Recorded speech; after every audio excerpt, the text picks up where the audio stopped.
আচ্ছা, আমার মনে আছে একটা বিহারে একটা মামার বাড়িতে হয়েছিল রাসমঞ্চে, ও কোয়া লিখিয়েছিলেন সত্যিপদ রায় মাস্টার মশাই, দেখা রেখেছেন।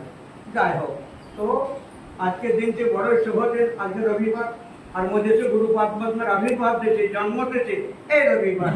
সুতরাং আজকের দিনটি বড়ই পবিত্র দিন, বড়ই শুভ দিন।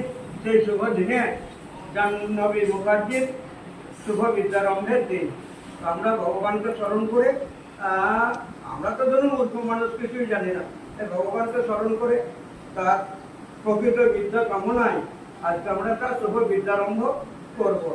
হরে কৃষ্ণ কৃষ্ণ কৃষ্ণ হরে হরে, হরে রাম রাম রাম হরে হরে।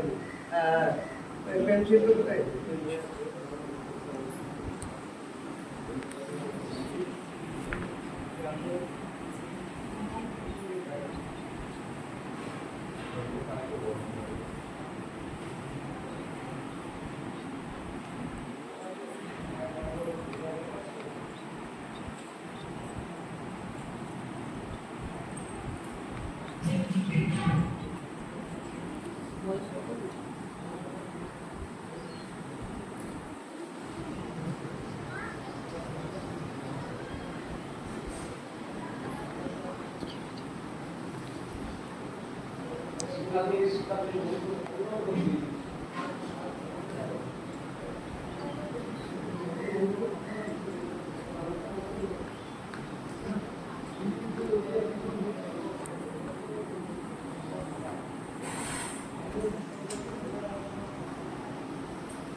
হরে কৃষ্ণ। আমি লিখবো, তোমার হাতে ধরবো আর তোমাকে আমি লেখাবো, বুঝলে? হ্যাঁ হ্যাঁ, না তোমাকে লিখতে হবে না, আমি লিখি। দেখো ছোট হওয়া বয়স তো দেখি, দেখো আসল কথা শোনো, ছেলেমেয়েরা সবই জানে। এই যে ধরুন, এই যে অক্ষরগুলি, এই প্রথমে দেখতে দেখ, এই যে মাস্টার যে পড়াবে, আপনি হাতে পড়াবেন, এই মাত্রাটা ঠিক রাখতে হবে। এইটা হলো, এই মাত্রাটা না দিয়ে এরকম দিলে হয় না। এই কিছু কিছু পূর্ণ মাত্রা আছে, এই যেমন এই অটা, এই অটা তোমাকে লিখতে হবে। হ্যাঁ হ্যাঁ,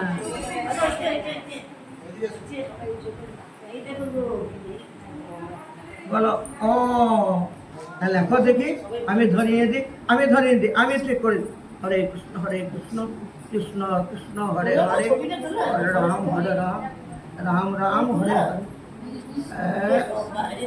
ও হ্যাঁ, কি বলে এটা?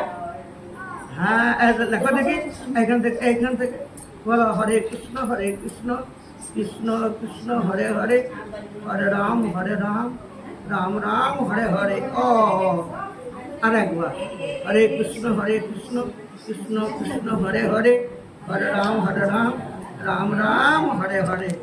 ও এই দেখো, আরেকটা দেখি বাবা রে, এইটা কি পাখি? কি পাখি এইটা? এটা তো পাখি, এইটাকে বলে ক। এটাকে কি বলে? ক, গণেশ কুড়ি ক। এটা মধ্যে লোকাচারে ক লেখালে, আমি লিখে দিই একবার, নিয়ে বলাবে, আমি একবার লিখে দিই গণেশ কুড়ি ক।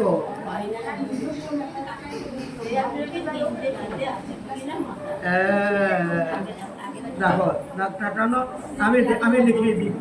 হ্যাঁ হ্যাঁ, হরে কৃষ্ণ কৃষ্ণ কৃষ্ণ হরে হরে, হরে রাম রাম রাম হরে হরে। ও আর একবার, হরে কৃষ্ণ কৃষ্ণ কৃষ্ণ হরে হরে, হরে রাম রাম রাম হরে হরে। ও কি বলে? হ্যাঁ আর একবার হরে কৃষ্ণ কৃষ্ণ কৃষ্ণ হরে হরে হরে রাম রাম রাম হরে হরে। হ্যাঁ ডাকবা দেখি তোমার বইটা কি সুন্দর বিদ্যাসার রায় রামানন্দ শ্রীমন মহাপ্রভুর কথোপকথনে বললেন যে বিদ্যার মধ্যে কোন বইটা সার? তার উত্তরে শ্রীমন মহাপ্রভু বললেন কৃষ্ণ ভক্তি বিনা বিদ্যা নাহি। আর বিদ্যার সার্থকতা এখানে আমাদের জড় শিক্ষাটাকে কেন্দ্র করে জড় শিক্ষাটাকে আশ্রয় করে আমরা যেন কৃষ্ণ পাঠকর্ম করতে পারি। জড় শিক্ষার একটা মূল্য আছে, ভগবান অকারণে কোনো কিছু সৃষ্টি করেন না, একটা ঘাসেরও মূল্য আছে। বিনা কারণে তিনি জড় জগতে কিছুই সৃষ্টি করেন না। পাথর, গাছপালা, পশু পাখি প্রত্যেকটা একটা বিশেষ মূল্য আছে। ওই জন্য মহাপ্রভুর শিক্ষাটা হচ্ছে জীবের সম্মান জীবের জানি কৃষ্ণ অধিষ্ঠান। হ্যাঁ শিল্পায় ভাগবত আশ্রম আমাকে হরনাথকে গুরুদেব দেখেছেন একটা মশা ডিস্টার্ব করছে, প্রথমে এখানে বসছে ওখানে বসছে, গুরুদেব কিন্তু তাড়িয়ে দিলেন, মারলেন না, কেননা তার মধ্যে ভগবান বিরাজমান। তো প্রত্যেকটি জীবকে সম্মান দেওয়াই হচ্ছে শিক্ষার প্রকৃত উদ্দেশ্য। হ্যাঁ প্রত্যেকটি জীবকে জীবের সম্মান জীবের জানি কৃষ্ণ অধিষ্ঠান। তো এই আর আমাদের আজকে শুভ বিদ্যারম্ভের দিনে শাস্ত্রে ভগবান বলেছেন যে ওটা লেখানো আর একটা কারণ আছে, একটা কেন ভগবান এক এবং অদ্বিতীয়, দুই ভগবান নাই। রাধা কৃষ্ণের নিবেদিতই গৌরসুন্দর, কিন্তু বর্তমানে কলিযুগে হাজার হাজার ভগবান, দুই গুণ ভগবান। যেমন রামকৃষ্ণ, যে রাম যে কৃষ্ণ কোথাও লেখা নাই, কোনো শাস্ত্রে লেখা নাই। মহেন্দ্রগুপ্ত ছিলেন মহেন্দ্রগুপ্ত মাস্টার মশাই, উনি কিন্তু রামকৃষ্ণ প্রথম বিদ্যাতে লিখলেন নিজের বিদ্যাপতি অনুসারে। একবারে ভুল ভুল তথ্যটা বলা হয় না যে রাম যে কৃষ্ণ সেই বা রামকৃষ্ণ, একদম ভ্রান্তবাদী বিজনেস ব্যবসা পরম্পরা ধারায় যারা আসছে তারাই জানেন গুরুকরণ করছে।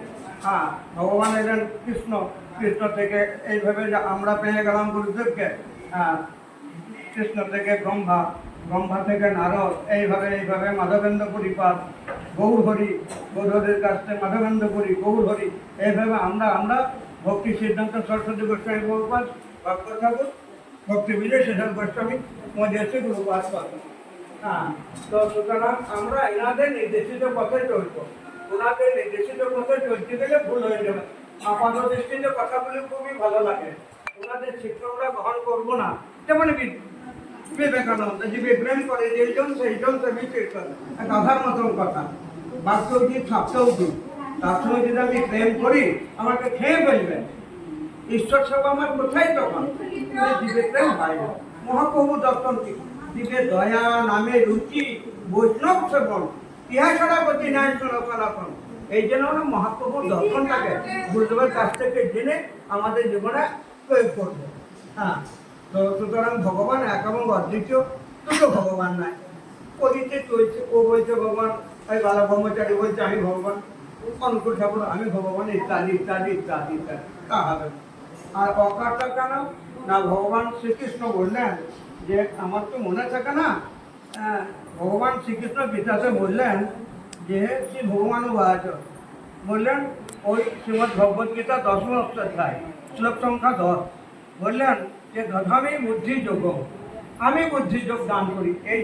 এই মেয়েটিকে ভগবান যদি বুদ্ধি না দেয়, 5টা টিউশনি দিয়েও একে 4র্থ শ্রেণী পাস করানো যাবে না, বা মাধ্যমিক পাস করানো যাবে না।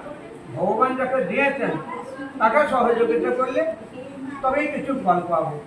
বুদ্ধির যোগটা তিনি দিয়েছেন, তাকে দিয়ে পাঠিয়েছেন, তিনি এটা লাভ করতে পারেন। আমাদের ভাষা মাজার ফলে কিছুটা উন্নত হতে পারে, এই পর্যন্তই। আর অকারটা সম্পর্কে ভগবান বললেন ওই শ্লোক সংখ্যা 33 ওই 10ম অধ্যায়ে বললেন যে অক্ষরাণাম অকারস্মি, আমি অকারাদি বর্ণ সকলের মধ্যে অকার, যতগুলি অক্ষর আছে স্বরবর্ণ ব্যঞ্জন বর্ণ ইত্যাদি ইত্যাদি, তার মধ্যে আমি হচ্ছি অকার। সেই জন্য আমরা ওটা শুভ বিদ্যারম্ভের দিনে ওটা আমরা ছেলে মেয়েদের হাতে খড়ি দিই আর একটাতে দিই, একটা ভগবান এক এবং অদ্বিতীয়। তাছাড়াও লোকাচারে হ্যাঁ দেখো দেখো আমি একবার লিখি